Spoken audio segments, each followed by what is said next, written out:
Musicasusenean.com nació a finales del año pasado, 2 años después de empezar a dar forma al proyecto. Además de anunciar los conciertos más sonados, presta especial atención a los pequeños grupos y escenarios.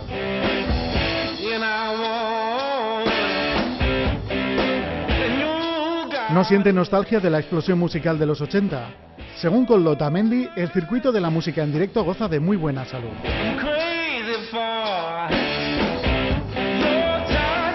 ¿Cuándo tomaste la decisión de lanzar Musicasusenean y cómo desarrollaste la idea?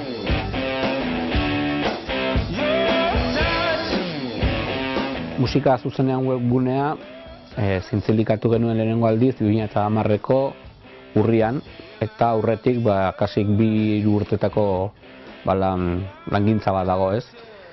Sortzen da pixkat ideia konturatu ginelako ez zegoela kontzertuen berri izateko inongo erreferenterik, ez? Bere garaian bai gara egunkaria baino lehen eginen bat 2 atala zegoen, Deborame korreoko gehigarriak, baina ez zegoen nolan inungo mediorik benetako agenda bat ikusteko aukera izango zenik Euskal Herriko lurralde guztik hartzen zituna eta musika eremu guztiak, ez? Egon ginen behiratzen beste webgunetan eta ez hemen eta ez estatuko espainoleko webgunetan eta Europako egon ginen behiratzen ez zegoen nolako agenda bat gurea bezalakoa, ez? Eta orduan, abiatu genuen proiektua, euskeraz egin dugu, gure naturaltasunez esan daiteke, azken finean elkartu garen jendea ere euskaraz idatzi izan dugulako beti beste medio batzuetan. Internet ha transformado la forma de presentar las agendas. ¿Qué se puede encontrar en musicasusenean.com? Konturatu ginen, geneuzkela aukera batzuk beti ere zuzeneko kontzertin inguruan, gehigarri bezala jarri genitzazkela, ez? Eta konturatu ginen, adibidez gure inguruan bazirela argazkileri pila bat, hainbat aretotan argazki gartzatzen dituztela, eta zeintzilikatzen dituztela bere argazkia Flickrren, MySpacean, Fotologetan, eta pentsatu genuen ideia politi izango zala gertatu dana, zuzenean gertatu dana ere erakustea, ez? Alde batetik berri ematea zer dagoen, eta bestetik gertatu dana erakustea, ez? Gure eszenaren pixkat adierazle izateko, ez? Eta orduan argazki galeriak montatzen hasi ginen, gauza bera egin genuen bideo atalekin, ez eta komplikatua den bideo material hortzea gaur egun, baina saiatzen gara, eta sartzen ditugu estudioko bideoklipak ere, zuzeneko kronika idatziak ere badira, eta orduan pixkat egin genuen aurretik dagoena, zer dagoen, eta gero zer pasado. ¿Sientes nostalgia por la explosión musical de los 80 y los 90? ¿Se ve reflejada de alguna forma en el diseño de la web? Alde batetik argi geneukan Musicasusenean sortzerakoan izan hartzula zerbait aktuala. Gaur egun pasatzen dena islatu nahi dugu, ez? Oso ondo dago atzera begiratzea eta askotan begiratzen dugu, batutan nostalgiaz, beste batutan arrotasunez, ez? Nik uste belaunaldi bakoitza izan dituela bere taldeak, bere eszena, bere jotzeko lekuak, eta orduan guk ikusten duguna da egunean egun bizi behar dela, ez? Orduan musika agenda eta egiten ari garen guztia gaur egun pasatzen ari dena, ez? Atzera askorik begiratu gabe egia esan.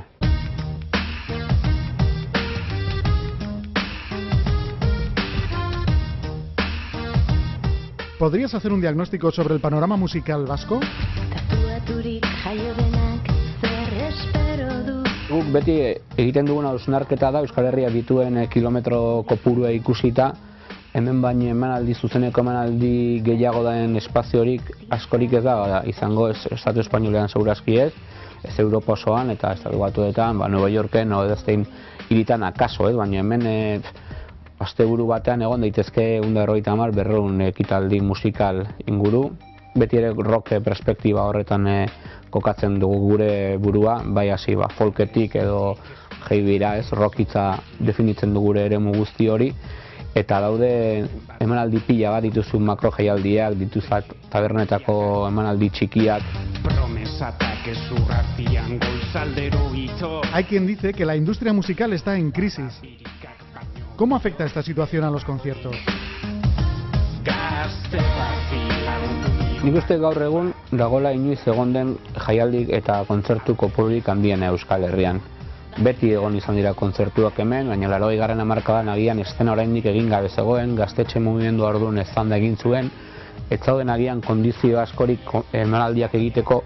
Gaur egun esaterako oso soinu ekipo ona daude, argi ekipo ona daude, aretoak ere egokitu dira baldintza berrietara, eta orduan gaurko estenan uste oso aberatsa dela zentzu horretan.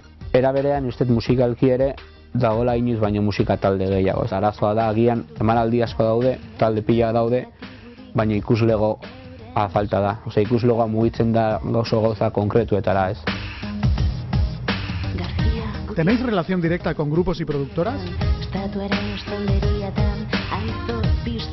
Harremana oso naturala da. Guretzako oso importantea da, ez. Harreman estu hori izatea, eta batez ere musika taldeak, aretoak, gaztetxeak edo bestelako eragileak inplikatuak egotea proiektuan. Azken batean argi dago musika taldeen inplikazioari gabe eta aretoen inplikazioari gabe oso zaila da agenda bat osatzea.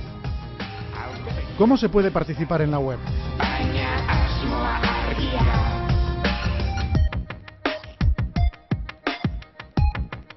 Guk beti identifikatu dugu webgunea gune iriki bat bezala, ez? Orduan dago parte hartu izeneko atal bat, irikia dagoela, zu argazkilaria bazara eta zu argazkia gure webgunean zintzilikatu nahi baituzu, bilaltza besterik ez duzu.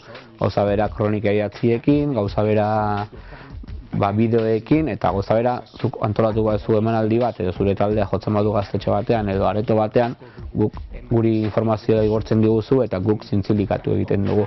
Zentzu horretan, bidez berdina ditugu eventuak bilatzeko, alde batetik da jendeak bilatzen dizkigunak, gero bestetik guk lortzen ditugunak, eta orduan guztien artean egiten dugu bilkura batez. ¿Puede una web como esta sobrevivir más allá de las subvenciones?